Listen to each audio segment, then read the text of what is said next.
안녕하세요. 마부인테리어 박우철 실장입니다. 오늘 이 영상을 클릭하신 분들은 아마 설레는 마음으로 인테리어 계획을 짜고 계신다거나 이미 인테리어 업체 미팅을 앞두고 계신 분들이실 것 같아요. 결론부터 말씀드리겠습니다. 인테리어는 단순히 예쁜 집을 만드는 게 아닙니다. 사진으로 볼 때와 실제로 매일 살아보는 공간은 많이 다르죠. 예쁜 것만 보고 선택했다가 후회하시는 분들 정말 많이 봤습니다. 이거 조금 다르게 할 걸. 여기는 힘을 조금 덜 줘도 됐을 텐데, 이렇게 생각하시는 분들 많은데요. 적게는 수백만 원에서 많게는 수천만 원까지 들어가는 인테리어 공사입니다. 기왕이면 감성뿐만 아니라 생활의 만족까지 가져가시는 게 좋지 않을까요? 오늘은 제가 수년간 현장을 운영해 오면서 실제로 많이 고민하시게 되는 5가지 내용을 준비해 봤어요. 그 5가지에 대해 솔직하게 한번 말씀드려 보겠습니다. 첫 번째는 무몰딩 시공입니다.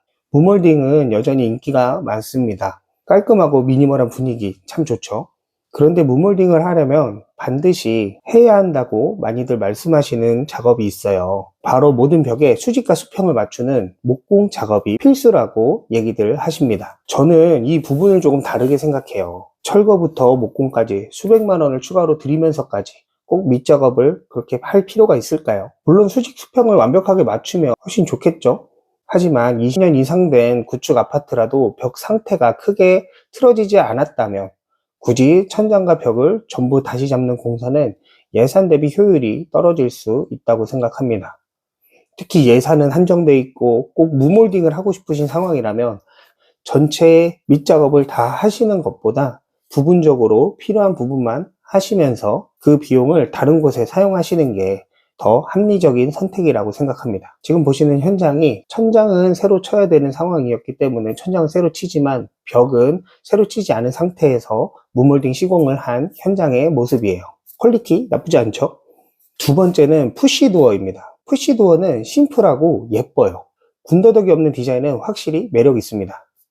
다만 하드웨어 내구성 이슈가 있을 수 있고 손자국이 남는 것도 사실입니다. 그래도 푸시도어를 선택하고 싶으시다면 저는 한 가지 꼭 말씀드립니다. 단색 도어에 적용하는 것은 신중하게 생각하셔야 돼요. 시간이 지나면 잘 지워지지 않는 얼룩이 생기고 생각보다 빨리 사용감이 드러날 수 있습니다. 대신 무광이면서 질감이 있는 도어라면 생활 흔적이 분산되어 보여서 푸시도어도 충분히 괜찮은 선택이 될 수 있습니다. 그리고 한 가지 팁을 더 드리자면 푸시 하드웨어는 인테리어 업체를 통해 여분으로 몇 개 요청을 하시고 보관해 두시는 것도 좋습니다. 비교적 교체가 간단하기 때문에 사용 빈도가 높은 곳은 이후 문제가 생겼을 때 직접 교체에 사용하시는 것도 방법이라고 생각합니다. 디자인은 취하되 소재 선택과 AS 대비는 전략적으로 하시는 걸 추천드립니다.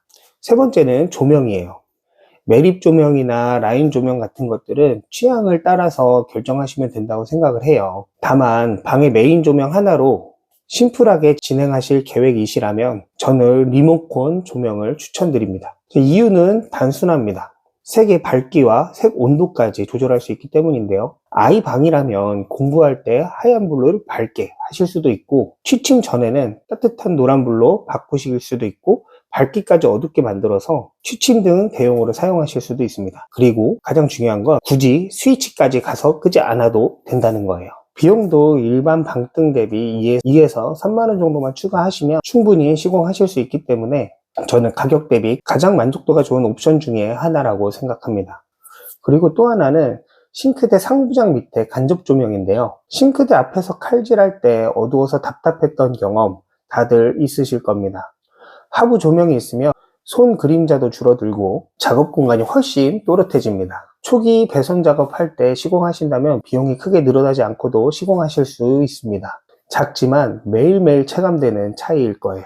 네 번째는 조정 욕조에 대한 이야기입니다. 호텔 같은 분위기, 묵직하고 고급스러운 이미지, 확실히 감성이 있죠. 하지만 저는 개인적으로 신중하게 제한하는 편이에요. 그 이유는 첫째는 사용하시기까지 담수량이 굉장히 많이 필요하다는 건데요. 사이즈는 일반 욕조와 같지만 그 안에 채워야 되는 물의 양은 훨씬 많아요.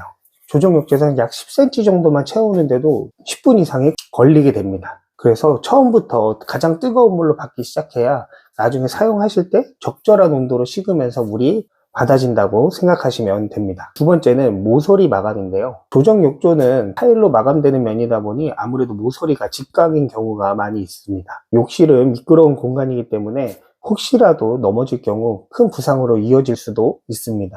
예쁜 요소는 분명합니다. 다만 매일 사용하는 공간이라는 점에서 한 번 정도는 생활을 하는 관점으로 생각해 보셨으면 좋겠습니다. 마지막 5번째는 도배 밑작업에 대한 내용이에요. 도배 마감의 퀄리티를 좌우하는 중요한 요소라고 말씀 많이들 하시죠. 부직포 띄움 시공을 할 때 테두리는 꼭 본드 시공이 들어가는데요. 이때 콘크리트면의 평탄도에 따라서 퀄리티가 달라지는 것을 얘기하는 건데요. 그래서 퍼티를 2번, 3번 반복하면서 비용이 상당히 올라가게 됩니다. 저는 전체 밑작업은 신중하게 결정하는 편입니다. 첫째는 비용 문제인데요. 기존 벽지 제거 후 퍼티를 시공하고 건조하고 샌딩하는 작업까지 진행하면 공정도 길어지고 비용도 늘어나게 됩니다. 두 번째는 어차피 본드 자국은 무조건 생긴다는 겁니다. 페인팅 마감이 아닌 이상 완전히 없앨 수가 없는 거죠. 그래서 저는 벽 전체가 아니라 조명이 직접 비춰지는 면, 요철이 더 도드라져 보일 수 있는 구간에 한정해서 부분적으로 밑작업을 진행하는 방식을 권해드립니다. 필요한 곳에만 집중하는 것, 그게 더 현실적인 선택이라고 생각합니다. 오늘 말씀드린 5가지는 정답을 강요하는 내용은 아니에요. 무조건 하지 말라는 것도 아니고 반드시 이렇게 해야만 한다는 것도 아닙니다. 다만 이런 선택지도 있다는 걸 알고 결정하셨으면 좋겠습니다. 인테리어는 감성도 중요하지만 결국에는 매일 살아가는 공간입니다.